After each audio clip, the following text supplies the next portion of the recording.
سر لامکا سے طلب ہوئی سوئے منتہا وہ چلے نبی، سر لامکا سے طلب ہوئی سوئے منتہا وہ چلے نبی، کوئی حد ہے ان کے عروج کی بلغ العلا بکمالہ۔ اللہ رب العزت کی حمد و ثنا اور آقائے دو جہاں سروری کون و مکان سیدی و مرشدی جناب محمد مصطفیٰ صلی اللہ تعالیٰ علیہ وسلم کی بارگاہ ناز میں ہدیہ درود و نعت عرض کرنے کے بعد میرے بھائیوں، آپ نماز عشاء سے لے کے اب تک بیٹھے ہوئے ہیں۔ خطاب تو علامہ صاحب نے ہی فرمانا ہے، بس وہ تھوڑے لیٹ ہو گئے ہیں، 10 منٹ تک پہنچ جائیں گے انشاءاللہ، تو اتنی دیر تک میں آپ سے کوئی بات کروں گا۔ اللہ کی بارگاہ میں دعا ہے کہ مالک ہم سب کو توفیق عطا فرمائے۔ میں اور آپ یہاں نبی پاک صلی اللہ علیہ وسلم کے معراج شریف کی محفل میں بیٹھے ہوئے ہیں۔ معراج شریف نبی کریم صلی اللہ علیہ وسلم کو اللہ رب العزت نے ایک عظیم معجزہ عطا فرمایا۔ اگر ہم قرآن کریم کو دیکھیں تو اللہ تعالیٰ نے 1 لاکھ کئی ہزار انبیاء علیہ السلام کو مبعوث فرمایا، پھر انبیاء علیہ السلام کو اللہ تعالیٰ نے معجزات بھی عطا فرمائے۔ قرآن کہتا ہے کہ اللہ تعالیٰ نے اپنے نبی موسیٰ کو ید بیضا عطا فرمایا تھا۔ ید بیضا کہتے ہیں کہ آپ اپنا ہاتھ مبارک اپنی بغل میں دیتے، جب باہر نکالتے تو 14ویں کے چاند کی طرح چمکتا تھا۔ آپ کی قوم نے پانی مانگا، آپ نے عصا مبارک پتھر پہ مارا، اللہ نے 12 چشمے جاری فرما دیے۔ حضرت عیسیٰ علیہ السلام کے معجزات کا بھی اللہ نے ذکر فرمایا کہ عیسیٰ علیہ السلام کے پاس کوئی مادرزاد اندھا آتا، آپ اسے پھونک مارتے، اللہ اسے آنکھیں عطا فرما دیتا۔ مٹی کا پرندہ بناتے، اس پہ پھونک مارتے، وہ ہوا میں اڑنا شروع کر دیتا۔ کوڑ کی بیماری والا آتا، آپ دست شفقت پھیرتے، اللہ اسے شفا عطا فرما دیتا۔ یہاں تک کہ مردو کو پیر کی ٹھوکر مارتے اور فرماتے قوم باذن اللہ، میرے رب کے حکم کے ساتھ کھڑا ہو جا، تو مردہ بھی اٹھ کر کھڑا ہو جاتا۔ لیکن میرے بھائیوں، جب باری آئی میرے اور آپ کے آقا مولا کی، جب باری آئی مدینے کے تاجدار کی، جب باری آئی بے قصور کے سہارا کی، تو عرض کیا کہ اللہ تو نے تمام انبیاء کو معجزات عطا فرمائے ہیں اور میں تو تیرا محبوب ہوں۔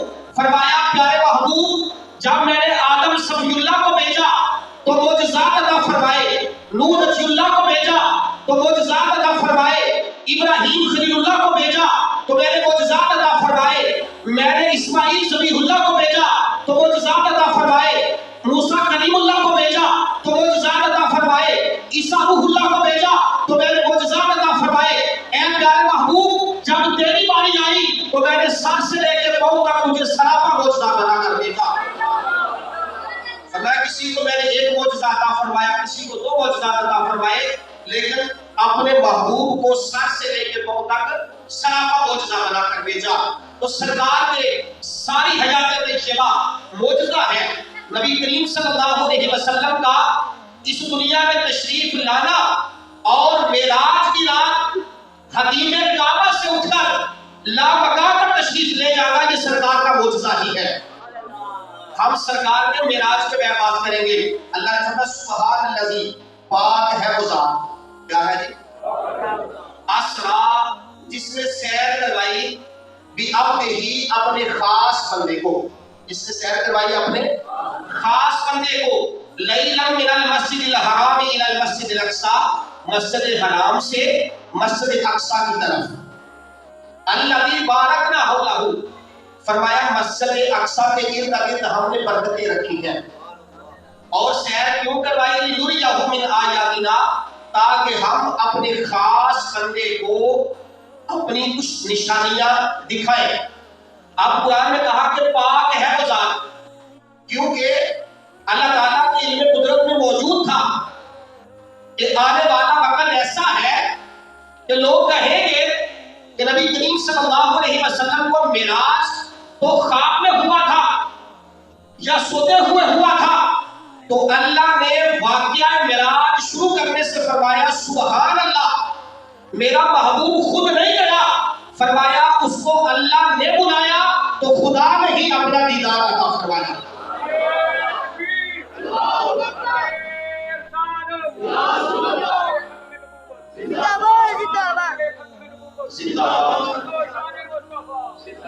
فرمایا کہ اللہ نے خود اپنے محبوب کو بلایا، کائنات کا مشاہدہ کروایا، پھر اپنا بے حجاب دیدار بھی عطا فرمایا۔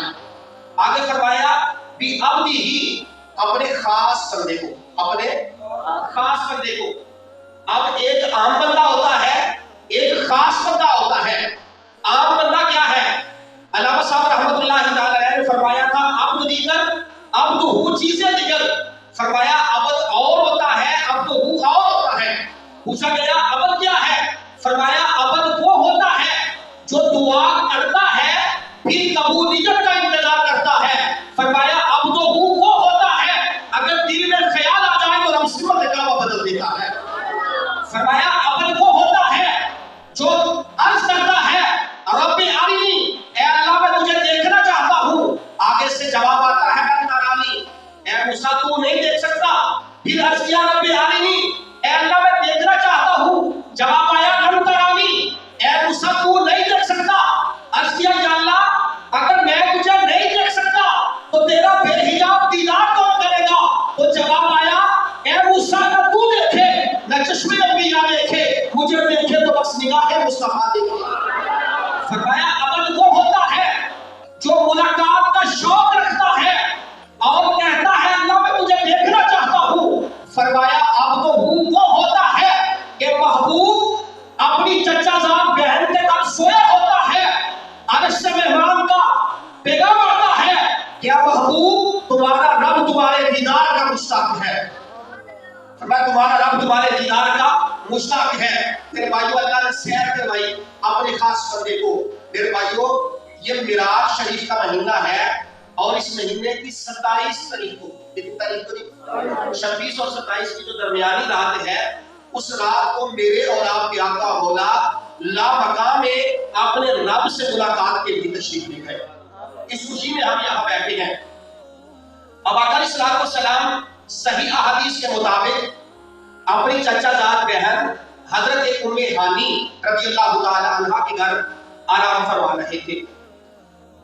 اللہ تعالیٰ نے جبریل امین علیہ السلام کو بلایا اور بلا کر کہا کہ جبریل آج جتنے بھی مخلوقات ہیں انہیں حکم ارشاد فرما دو کہ اپنی اپنی ڈیوٹیاں چھوڑ دیں، آسمانوں کو سجا دیا جائے، جنت کو سنوار دیا جائے، جہنم کے دروازے بند کر دیے جائے، کائنات کا نظام روک دیا جائے۔ عرض کیا یا اللہ کیا بات ہے؟ فرمایا جبریل جاؤ 70,000 ملائکہ کو ساتھ لے جاؤ۔ میکائیل کو بلایا، فرمایا میکائیل تم بھی جاؤ 70,000 ملائکہ کو ساتھ لے جاؤ۔ اسرافیل کو بلایا، فرمایا تم بھی جاؤ 70,000 فرشتوں کو ساتھ لے جاؤ۔ اب جلیل القدر فرشتے آسمان سے چلے نبی کریم صلی اللہ علیہ وسلم کے پاس تشریف لائے۔ جب دیکھا کہ میرے اور آپ کے آقا مولا آرام فرما رہے ہیں، اللہ کی بارگاہ میں عرض کیا یا اللہ تیرا محبوب تو سو رہا ہے، اگر ان کو جگاتے ہیں ان کے آرام میں خلل آتا ہے تو ہمارے اعمال برباد ہو جاتے ہیں، اگر نہیں اٹھاتے تو تیرا حکم ہے بتا کیا کرے؟ اللہ نے فرمایا جبریل تو ہمیشہ مجھ سے پوچھا کرتا تھا کہ یا اللہ تو نے میرا سارا جسم نور سے بنایا ہے، میرے لب تحفور سے بنائے ہیں، اس کی کیا وجہ ہے؟ فرمایا جبریل میرا محبوب سویا ہوا ہے۔ جبکہ میرے آقا تو فرماتے ہیں تنام و اینی ولا ینام قلبی، میری آنکھیں تو سوتی ہیں لیکن میرا دل جاگ رہا ہوتا ہے۔ کہے ذرا سبحان اللہ۔ فرمایا یہ میرے آقا کا خاصہ ہے۔ خاصہ اس چیز کو کہتے ہیں جو صرف سرکار کو ہی عطا ہوا ہے، کسی اور کو عطا نہیں ہوا۔ فرمایا میری آنکھیں تو سوتی ہیں لیکن میرا دل دیکھ رہا ہوتا ہے، میرے آقا نے فرمایا جس طرح میں آگے دیکھتا ہوں اسی طرح برابر پیچھے بھی دیکھتا ہوں. فرمایا میرے آقا ایسے ہیں کہ آپ کے جسم اقدس پر ساری زندگی مکھی نہیں بیٹھی, آپ کو کبھی جمائی نہیں آئی, اور فرمایا آپ تو سو رہے تھے. سو کیا رہے تھے؟ چونکہ اللہ کے محبوب تھے اور اللہ کائنات والوں کو بتانا چاہتا تھا یہ میرا محبوب ہے, اگر یہ نہ ہوتا تو میں کائنات کو وجود ہی نہ عطا فرماتا. عرض کیا اللہ کیا کروں؟ فرمایا جبریل قبل قلبیہ, اے جبریل میرے محبوب کے طلب کو بوسہ دے, میرے محبوب کے طلبوں کو بوسہ دے. اب جبریل نے سرکار کے قدم مبارک چومے. اب میں پوچھتا ہوں جبریل کوئی عام فرشتہ ہے؟ سارے نوریوں کا امام ہے, بیت المعمور کا خطیب ہے, لیکن حکم کیا ہوا؟ اے جبریل میرے محبوب کے قدم چوم. جب جبریل نے قدم چومے تو سرکار نے اپنی چشمانے مبارک کھولی. آپ نے پوچھا جبریل کیا بات ہے؟ جب آنکھیں کھولی تو فرمایا ان اللہ اشتاق لقائک یا رسول اللہ, یا رسول اللہ آپ کے دیدار کا رب بھی مشتاق ہے. آپ کے دیدار کا, سارے بولو آپ کے دیدار کا. موسیٰ علیہ السلام کہتے ہیں اللہ میں تجھے دیکھنا چاہتا ہوں. آگے سے جواب ملتا ہے موسیٰ تو نہیں دیکھ سکتا, لیکن اگر محبوب سویا ہوا ہے 70,000 پھر 70,000 ملائکہ سرکار کی خدمت میں حاضر ہے. اب میرے آقا اپنی آنکھیں کھولتے ہیں, جبریل ساتھ لیتے ہیں, آپ کو حدیم کعبہ میں لاتے ہیں. اب میرے اور آپ کے آقا مولا تیار ہوتے ہیں.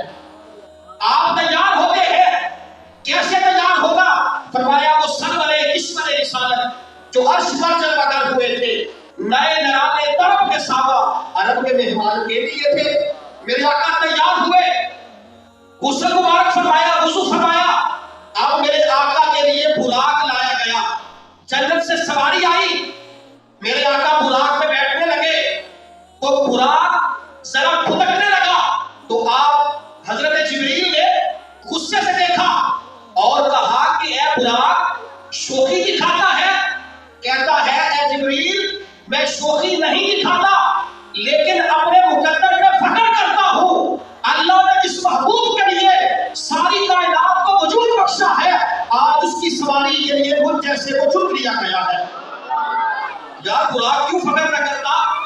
احادیث کی کتابوں میں آتا ہے کہ میرے آقا تشریف فرما تھے, ایک گدھا گوشت دراز سرکار کی بارگاہ میں آیا, اپنی زبان میں اس نے کچھ کہا تو میرے آقا مسکرائے. صحابہ نے عرض کیا یا رسول اللہ صلی اللہ علیہ وسلم حضور یہ تو گوشت دراز ہے, اور اس سے کیا بات کی ہے کہ آپ مسکرائے ہیں؟ کیونکہ صحابہ کو پتا تھا کہ میرے نبی ساری کائنات کے رسول بن کے آئے ہیں, ذرے ذرے کے رسول ہیں. اب گوشت دراز نے جو بات کی تھی, سرکار نے فرمایا کہ اے میرے صحابہ یہ یافور ہے, اس کا نام رکھا تھا یافور. کہا اس نے میرے کان کے قریب آ کر کہا یا رسول اللہ صلی اللہ علیہ وسلم حضور آپ کے بعد نبوت کا دروازہ بند ہو گیا ہے, اور میری نسل جو تھی, میری نسل کے اوپر 40 انبیاء علیہ السلام نے سواری فرمائی ہے. کہا کہ میں گدھا ہوں اور جو میری نسل چلتی آ رہی ہے, ہر گدھے کے اوپر اللہ کے کسی نبی نے سواری فرمائی ہے. حضور میرے بعد میری نسل ختم ہے اور آپ کے بعد نبوت ختم ہے, یا رسول اللہ آپ میرے اوپر سواری فرما دے تاکہ میرے نصیب کی جان اٹھے. میرے آقا نے فرمایا اس کا نام یافور ہے, تو میرے آقا نے اس یافور کے اوپر سواری فرمائی. کیا فرمایا؟ سواری فرمائی. اب تھا وہ گدھا, اب بندہ جس سے تانگا آ جائے تو کہتا ہے یار تم بڑا ہوتا ہے, گدھا ہے مجھے سمجھ نہیں آتی, لیکن قربان جائے اس گدھے کے نصیب پہ کہ میرے آقا جب گدھے میں سوار ہوتے ہیں, اللہ نے وہ شعور عطا فرمایا جو آج 14ویں صدی کے کسی مولوی کو عطا نہیں فرمایا.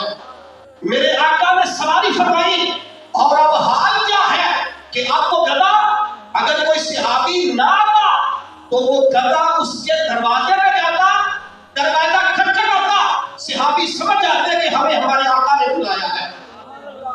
میں پوچھتا ہوں کہ وہ گدھا جو سرکار کے دور اقدس میں تھا، اسے تو پتہ چل گیا کہ میرے بعد میری نسل ختم ہے اور میرے آقا کے بعد نبوت ختم ہے، مرزا قادیانی کو پتہ نہ چلا کہ نبوت کا دروازہ تو بند ہو گیا ہے، یہ کس چور دروازے سے آ گیا تھا؟ میرے آقا نے فرمایا میرے بعد جو بھی نبوت کا دعویٰ کرے گا وہ سب سے بڑا کذاب ہوگا۔ کیا ہوگا جی؟ کذاب ہوگا۔ آج کل ہمارا ماحول یہ ہے، یہ ویسے ہی ہمارا علاقہ تو جمہوری ہے، ملک کی جمہوری ہے، اللہ تعالیٰ اس سے اپنا فضل نازل فرمائے، یعنی جو بھی بات کرتا ہے ہم اس کی بات سننے لگ جاتے ہیں، خواہ اس کی بات اچھی ہو یا بری ہو۔ امام احمد بن حنبل رحمت اللہ تعالی علیہ آپ فرماتے ہیں اگر کوئی بندہ نبوت کا دعویٰ کرے، نبوت کا سارے نبوت کا دعویٰ کرے اور اس سے کوئی دلیل مانگ لے کہ کیا تو نبی یہ فرمایا، وہ بھی دار اسلام سے خارج ہو جاتا ہے۔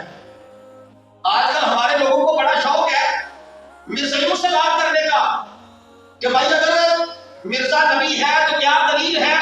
بھائی وہ لعنتی ہے، جب میرے آقا نے فرما دیا کہ میرے بعد نبوت کا دروازہ بند ہو گیا ہے تو بند ہو گیا ہے، کوئی نبی آ ہی نہیں سکتا۔ اور جس طرح اللہ کو وحدہ لا شریک ماننا ضروری ہے، اسی طرح نبی پاک صلی اللہ علیہ وسلم کو اللہ کا آخری رسول ماننا ضروری ہے، اللہ کا آخری رسول ماننا ضروری ہے۔ میرے بھائیوں، اب براق جو جنت سے لایا گیا تھا، عرض کرتا ہے کہ میں اپنے نصیب پہ فخر کرتا ہوں کہ میرے اوپر آمنہ میں لال سواری فرما رہے ہیں۔ اب جب میرے آقا بیٹھنے لگے تو میرے آقا رک گئے۔ جبریل نے عرض کیا حضور کیا بات ہے، آپ رک گئے ہیں؟ آپ نے فرمایا جبریل آج میں تو براق پہ بیٹھ کے جا رہا ہوں، کل قیامت کے دن جب میری امت کو قبروں سے اٹھایا جائے گا تو ان کے ساتھ کیا معاملہ ہوگا؟ تو اللہ نے فوراً جبریل کو پیغام دیا، فرمایا جبریل میرے محبوب سے وعدہ کر لے یا رسول اللہ جب آپ کے امتی قبروں سے اٹھائے جائیں گے تو اللہ تعالیٰ انہیں بھی براق عطا فرمائے گا، اللہ انہیں بھی براق عطا فرمائے گا۔ اب میرے آقا براق پہ بیٹھتے ہیں، براق جہاں اس کی نظر جاتی ہے اس کا پیر وہاں جا کے گرتا ہے۔ میں کہتا ہوں ہماری آنکھ میں تھوڑا سا نور ہے اور ہم آن کی آن میں آسمان کو بھی دیکھ لیتے ہیں، اور جو سواری تھی وہ تو سارے کا سارا نور تھا، اور جو اوپر بیٹھا تھا وہ تو سارے نوریوں کا سردار تھا۔ اب سردار بیٹھ گئے، سفر شروع ہو گیا۔ جبریل نے دیکھا کہ رستے کے اندر ایک بہت زیادہ درخت ہے ایک جگہ پہ، تو عرض کیا یا رسول اللہ صلی اللہ علیہ وسلم حضور یہاں 2 رکعت نماز نفل ادا فرما لیں۔ میرے آقا نے 2 نفل پڑھے۔ پوچھا جبریل یہ کون سا مقام ہے؟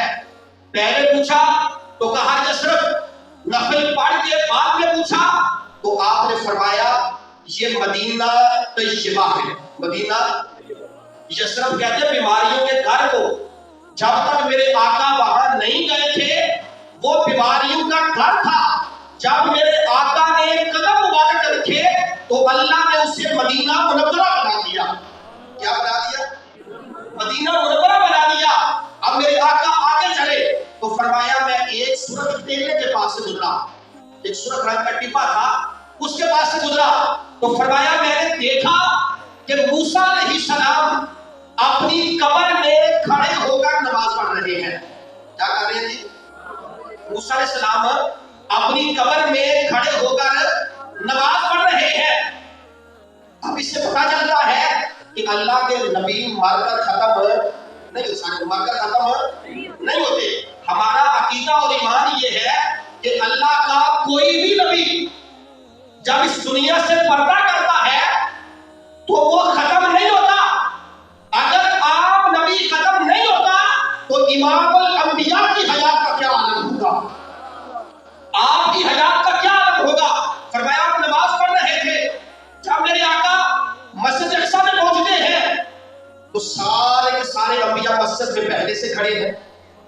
آپ نے سن رکھا ہے نا 1,24,000 انبیاء مسجد اقصی میں موجود تھے۔ اب سفر آگے چلتا گیا تو میرے آقا چھٹے آسمان پہ پہنچے تو جبریل علیہ السلام ساتھ تھے.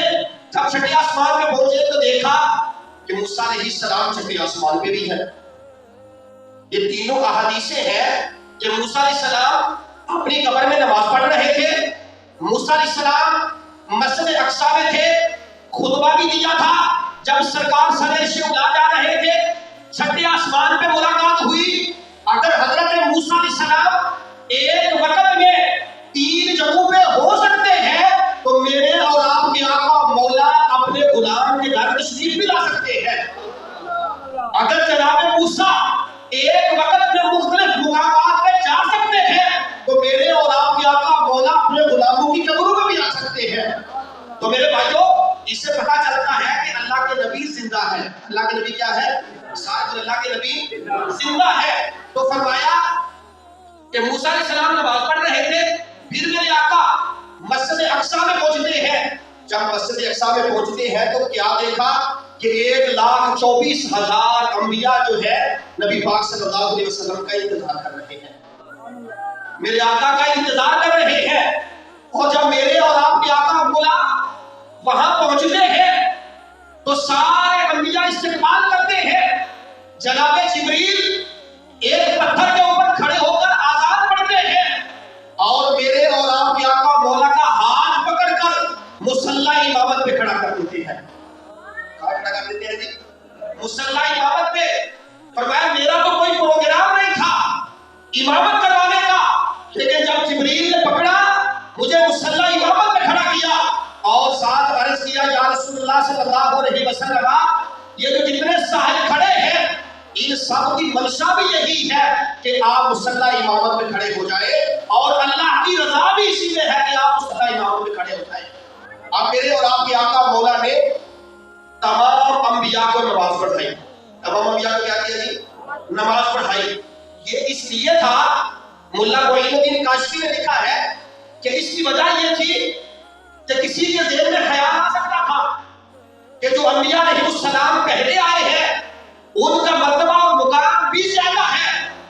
معراج کی رات مسجد اقصیٰ کے اندر تمام انبیاء کو جو میرے آقا نے نماز پڑھائی, یہ اس بات کی دلیل ہے کہ سب کا امام جو ہے وہ آمنہ کا لال ہے.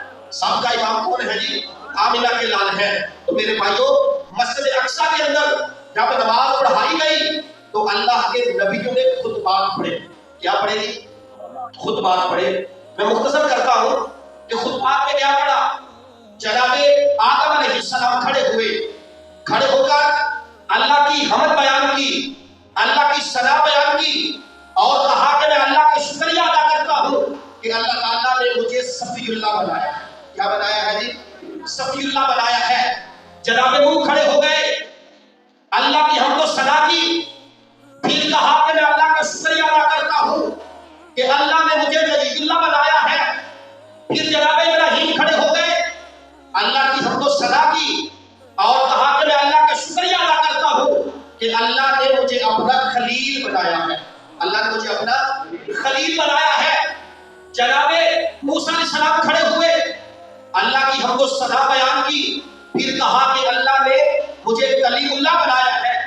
عیسیٰ علیہ السلام کھڑے ہوئے, کہا اللہ نے مجھے روح اللہ بنایا ہے. جب تمام انبیاء خطبے دے چکے تو میرے اور آپ کے آقا مولا کھڑے ہوئے. آپ نے کہا کہ اللہ وحدہ لا شریک ہے, میں اللہ کی حمد و ثنا بیان کرتا ہوں اور میں اللہ کا شکریہ ادا کرتا ہوں کہ اللہ تعالیٰ نے مجھے ساری کائنات کے لیے رحمت بنا کر بھیجا ہے. ساری کائنات کے لیے کیا بنایا جی؟ رحمت بنا کر بھیجا ہے. اور فرمایا کہ میں اللہ کا شکریہ ادا کرتا ہوں کہ اللہ رب العزت نے مجھے اپنا حبیب بنایا ہے. اپنا کیا بنایا ہے جی؟ حبیب بنایا ہے. ایک دن حضرت موسیٰ علیہ السلام نے عرض کیا تھا کہ یا اللہ مل فرق بین الکلیم والحبیب, کہ کلیم اور حبیب میں کیا فرق ہے.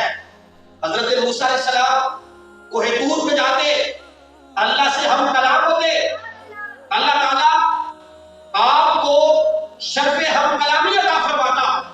میں یہاں پہ بات کرنا چاہتا ہوں, ہے تھوڑی باریک. روایات میں آتا ہے کہ جب موسیٰ علیہ السلام نے کہا کہ اللہ میں تجھے دیکھنا چاہتا ہوں, تو فرمایا پھر اللہ نے کوہ طور میں بلایا اور کہا موسیٰ میں اس درخت کے اوپر اپنی تجلی کا تھوڑا سا حصہ اس درخت پہ نازل کروں گا، اگر تم نے دیکھ لیا تو پھر آگے بات ہوگی۔ اب مفسرین نے لکھا ہے کہ وہ سوئی کے نکے کے برابر تھا یا چھوٹی انگلی کے چھوٹے سے پورے کے برابر۔ جب اللہ نے تجلی نازل فرمائی تو حضرت موسیٰ علیہ السلام خطرہ موسیٰ صاعقہ، پہاڑ جل گیا، موسیٰ علیہ السلام بے ہوش ہو گئے، اور جب ہوش آیا، جب اپنی بستی میں آتے جو بھی آپ کو دیکھتا وہ دیکھ کر اس کے اوپر موت آ جاتی۔ جو بھی موسیٰ علیہ السلام کا چہرہ دیکھتا وہ فوت ہو جاتا۔ پھر موسیٰ علیہ السلام نے اپنے چہرے پہ پردہ کر لیا تھا، لیکن معراج کی رات میرے اور آپ کے آقا مولا جب حرم سے اٹھے، سیف سے اڑا تشریف لے گئے، اللہ رب العزت سے کلام فرمائے، جب واپس آئے تو ایسا چہرہ تھا کہ جو بھی دیکھتا تھا پھر دیکھتا ہی رہ جاتا تھا۔ یعنی کسی کے اوپر موت نہیں آتی تھی، بلکہ جو بھی چہرہ دیکھتا پھر آپ کا دیوانہ ہو جاتا۔ معراج کی رات جب سرکار واپس آ گئے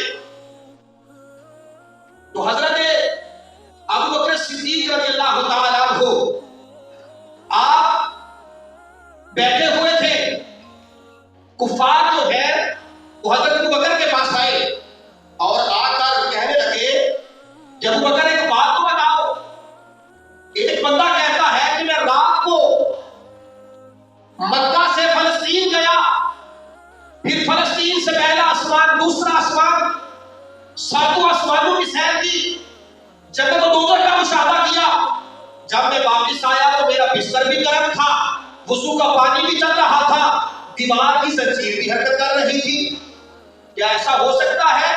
آپ نے فرمایا نہیں، ایسا نہیں ہو سکتا۔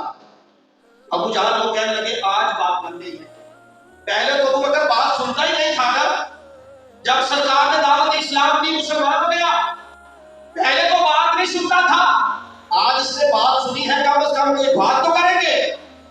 جب پوچھا گیا تو آپ نے کہا کہ اگر کوئی ایسا کہتا ہے تو ایسا نہیں ہو سکتا۔ وہ کہنے لگے کہ اے ابو بکر یہ تیرا یار محمد کہتا ہے۔ یہ کون کہتا ہے؟ تیرا یار جس کا تم نے کلمہ پڑھا ہے وہ یہ کہتا ہے۔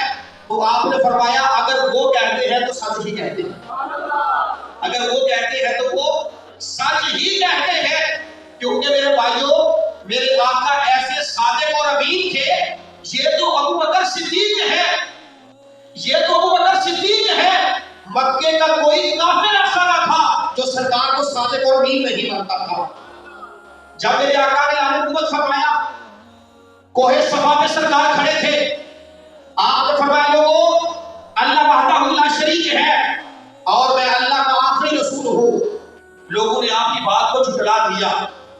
قرآن کریم میں آتا ہے کہ آپ کو بددعائیں دی کفار نے، لیکن آپ نے جب فرمایا نا کہ اگر میں کہوں کہ اس پہاڑی کے پیچھے سے ایک گروہ تمہارے اوپر حملہ کرنے لگا ہے تو کیا میری بات کو مان لو گے؟ انہوں نے کہا ہاں ہم ضرور مانیں گے، کیونکہ ہم جانتے ہیں کہ آپ صادق بھی ہیں اور امین بھی ہیں، آپ صادق بھی ہیں اور امین بھی ہیں۔